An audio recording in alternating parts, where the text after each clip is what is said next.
Good afternoon. How are we all? So today we are talking about mastering the art of explaining the problem your business solves so that you can get more clients. And this is a really important part in terms of, and often something that actually gets missed. So we often will talk about your ideal client and your messaging, and this ties in very much with your messaging because ultimately you've got to differentiate your business compared to your competitors, and most of your competitors won't actually even cover this, right? So, often businesses focus on what they do rather than why they do it and how they help solve their clients' and customers' problems. So this is why it's so important that you define the problem you solve and how this this can improve your marketing. Okay, so at the heart of every successful service-based business is a deep understanding, or this is something that should be in place, is a deep understanding for your customers' challenges. When you clearly explain the problem you solve, you do more than just offer a service. You are then going to offer a solution. And why is this important?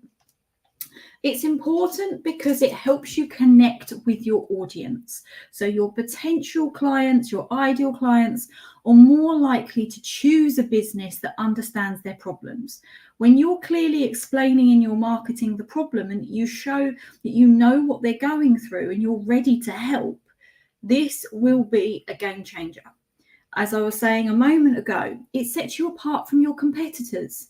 There are many businesses out there that are going to offer similar services, but not all of them actually focus on those problems that you solve. So it means that you will then stand out because you'll be talking about not only what you do, but you'll be talking more importantly about the results that you deliver. Right. Third thing, and this ties into your marketing message, it makes your marketing message stronger. A clear problem statement makes your marketing more focused. It helps you create content and messages that consistently speak to the key issues your clients face, leading to better connections and higher sales, and obviously ultimately working with your actual ideal clients. So how do you define and clearly explain the problem that you solve? Well, it's not just about saying what you do. The real heart of it is understanding the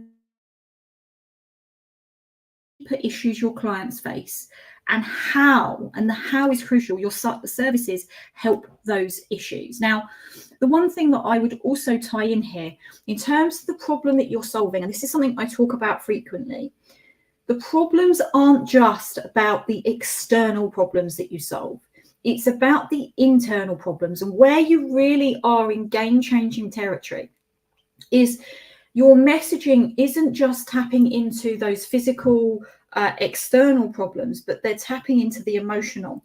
And when I'm talking about the emotional side, the internal, these are the emotions that effectively that external problem causes. So, for example, with some of my clients, there is an element of anxiety. There can sometimes be an element of embarrassment even. So it's really, really important that you really look at the actual emotional side to these things, okay?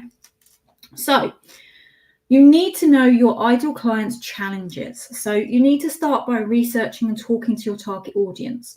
What problems do they have that your service can help with? You can use things like surveys, interviews, and feedback to get insights directly from the people you want to serve. You need to create a clear problem statement. So once you understand your client's challenges, as I said, it needs to be more than just the external, it needs to be the internal. Create a problem statement that ultimately sums this up. This statement should be clear, short, and directly addressing the issues your audience cares about. So, for example, instead of saying we offer marketing consulting services, you might say we help small businesses struggling to attract customers by creating marketing strategies that work. Can you start to see the difference? And there is an emotion that is attached in there. Use that problem statement in your marketing. So you put it across your website, your social media, emails. And this is really where, ultimately you're starting to build trust with your ideal client. You need to highlight your solutions as outcomes. Ultimately, people don't want to see features and benefits.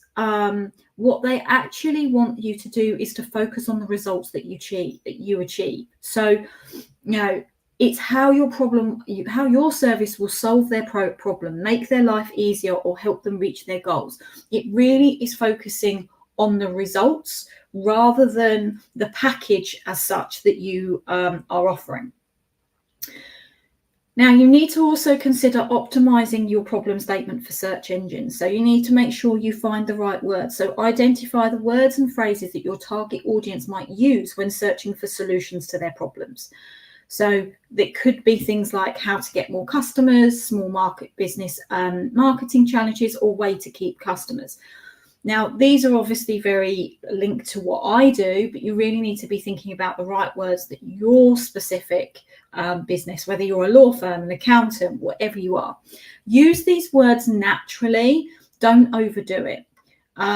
Because this is something that it used to be years ago, what kind of effectively you would be using spam words. So you literally would be putting your keywords in so many times within your copy.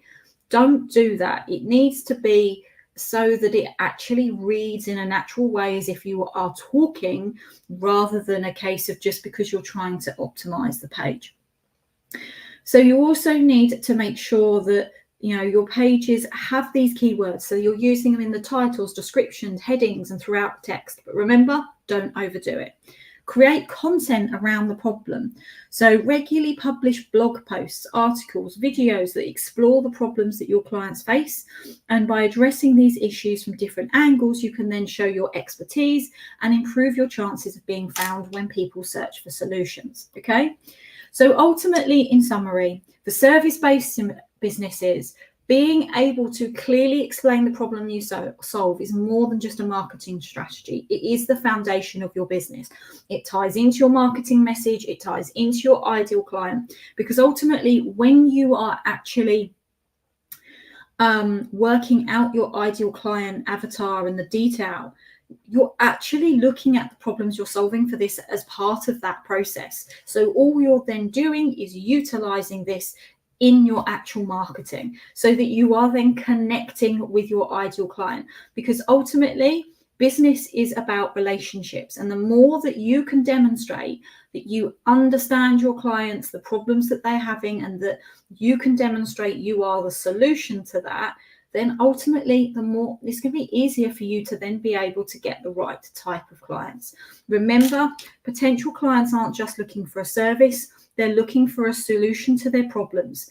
Be the business that understands and clearly explains those problems, and you'll be the one that they'll turn to when they're ready to act. Now, if you are struggling to really nail down your ideal client, this is a really key part, okay?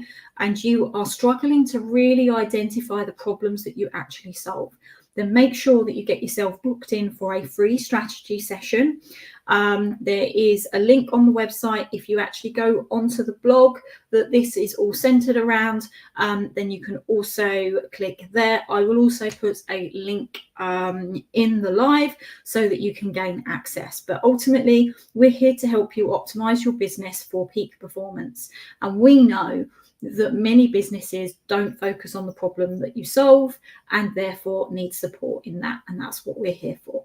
Well, thank you all for listening. I hope you've got some real kind of hints and tips from today's live. And obviously, I'll see you again next week.